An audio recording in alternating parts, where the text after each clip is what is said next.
Hopefully the fans aren't too loud. I apologize for them, but it is 95 degrees out in the shade. So AC is going to stay on for this recording. Sorry about that. Chapter 5. The Valley of Koroba. I began to climb now. The road was familiar. The long, relative steep ascent to the crest of the series of ridges, beyond which lay Koroba, an ascent that was the bane of strapmasters of caravans, of bearers of burdens like poor Zosk, the woodsman, of all travelers afoot. Koroba lay in the midst of green and rolling hills, some hundreds of feet above the level of the distant Tumber Gulf, and that mysterious body of water beyond it, spoken of in Korean simply as Thassa, the sea. Koroba was not set as high and remote as, for example, was Thentis, in the mountains of Thentis, famed for its tarn flocks. But it was not a city of the vast plains either, like the luxurious metropolitan of Ar, or of the shore, like the cluttered, crowded, sensuous port car on the Tamber Gulf. Whereas Ar was glorious, a city of imposing grandeur, acknowledged even by its blood foes, whereas Thentis had the proud violence of the rude mountains of Thentis for its own setting, whereas Port Ka'ar could boast the broad Tamber for her sister, and the gleaming, mysterious Thassa beyond. I thought my city to be truly the most beautiful, its vagrated lofty cylinders rising so gently, so joyfully among the calm green hills. An ancient poet, who incredibly enough to the Korean mind, had sung the glories of many of the cities of Gor, had spoken of Koroba as the towers of the morning, and it is sometimes spoken of by that name. The actual word Koroba itself, more prosaically, is simply an expression in archaic Gorian referring to a village market. The storm had not abated, but I had ceased to mind it. Drenched, cold, I climbed on, holding my shield obliquely before me to deflect the wind and make the climb a bit easier. At last upon the crest I waited and wiped the cold water from my eyes, waited for the flash of lightning that after these long years would reveal my city. I longed for my city, my father, the magnificent Matthew Cabot, once Ubar, now administrator of Koroba, my friends the proud older Tarl, my master-at-arms, and Torm, the cheerful grumbling little scribe, who regarded even sleep and food as part of a conspiracy to separate him from the study of his beloved scrolls. And mostly, I longed for Talina, she whom I had chosen for my companion, she for whom I had fought upon the R-cylinder of justice, she who had loved me, and whom I had loved, dark-haired, beautiful Talina, daughter of Marlenus, once Ubar of Ar. I love you, Talina, I cried, and as the cry parted from my lips there was a great flash of lightning, and the valley between the hills stood stark and white, and I saw the valley was empty. Koroba was gone. The city had vanished. Darkness followed the flash of lightning, and the shock of the thunder shook me with horror. Again and again the lightning flashed. The thunder pounded in upon me, and the darkness engulfed me once more. Each time I saw what I had seen before. The valley empty. Koroba was gone. You have been touched by priest kings, said a voice behind me. I spun about, shield before me, spear ready, and in the next flash of lightning, I saw the white robes of initiate, the shaven head, and the sad eyes of one of the blessed caste. Servants, it is said, of the priest kings themselves. He stood with his arms and his robe, tall upon the road, and watched me.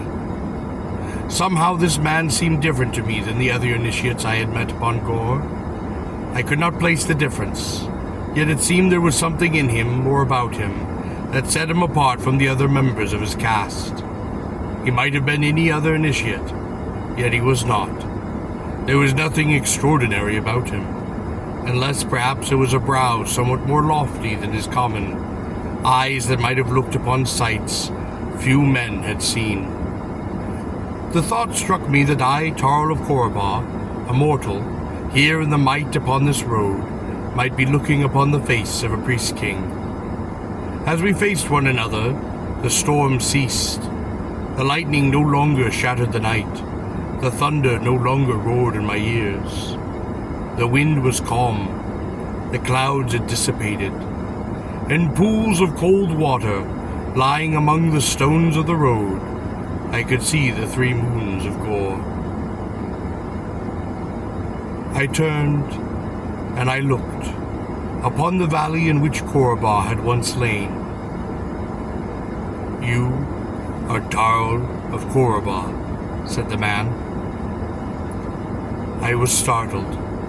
"Yes," I said. "I am Tarl of Korobah." I turned to face him. "I have been waiting for you," he said. "Are you a priest-king?" "No." I looked at this man, seeming to be a man among other men, yet more. "Do you speak for the priest-kings?" "Yes." I believed him. It was common, of course, for initiates to claim to speak for the priest-kings. Indeed, it was presumably their calling of the caste to interpret the will of the priest-kings to men. But this man, I believed.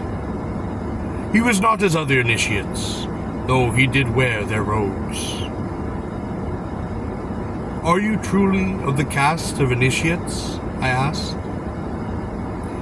"I am one who conveys the will of the priest-kings to mortals," said the man, not choosing to answer my question. I was silent. "Henceforth," said the man, "you are Tarl of no city." "I am Tarl of Korobah," I said proudly, angrily.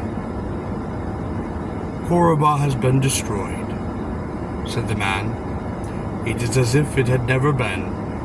The stones and its people have been scattered to the corners of the world, and no 2 stones and no 2 men of Korobah may once again stand again side by side."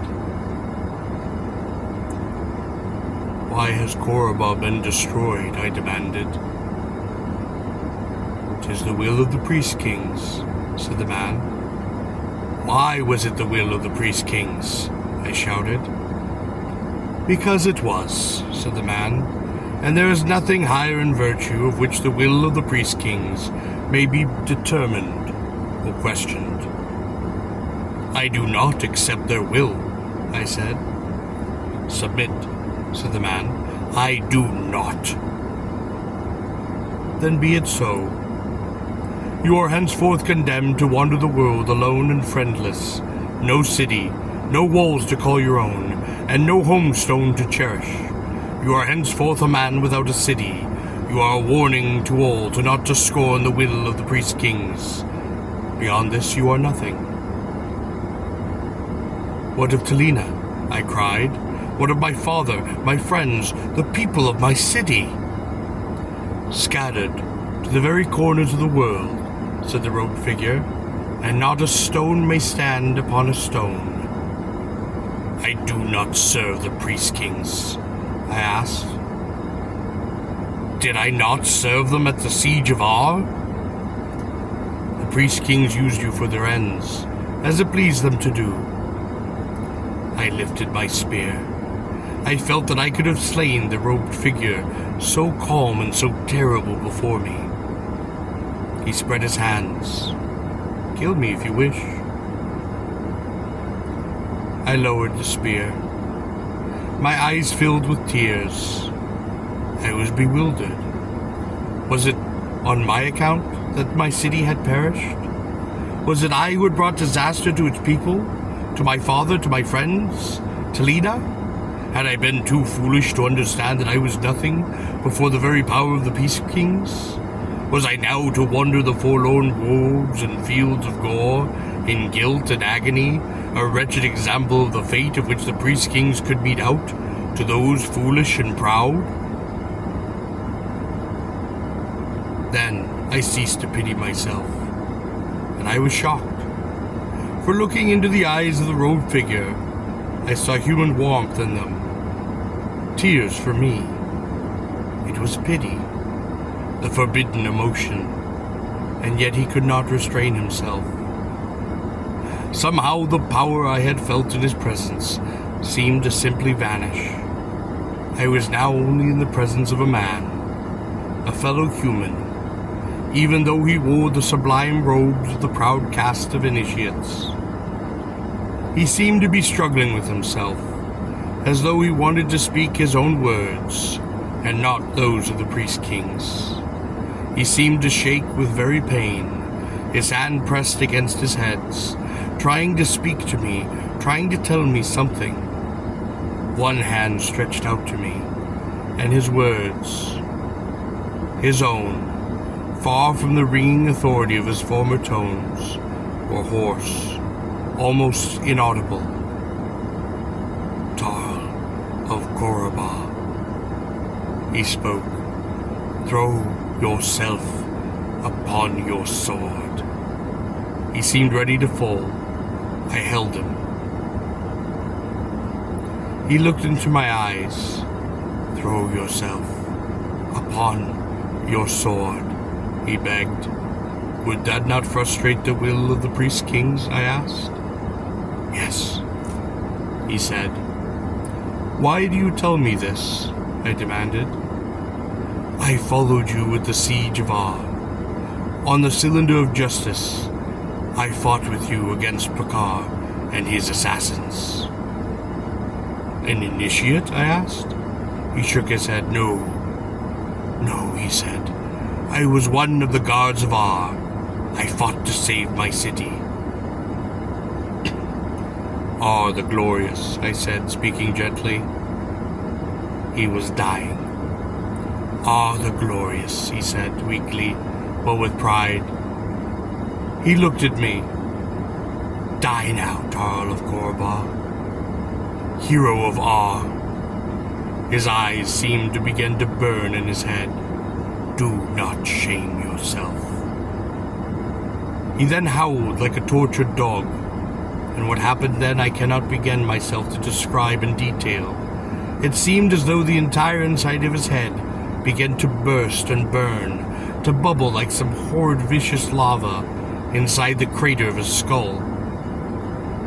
It was an ugly death, his for having tried to speak to me, for having tried to tell me what was in his heart.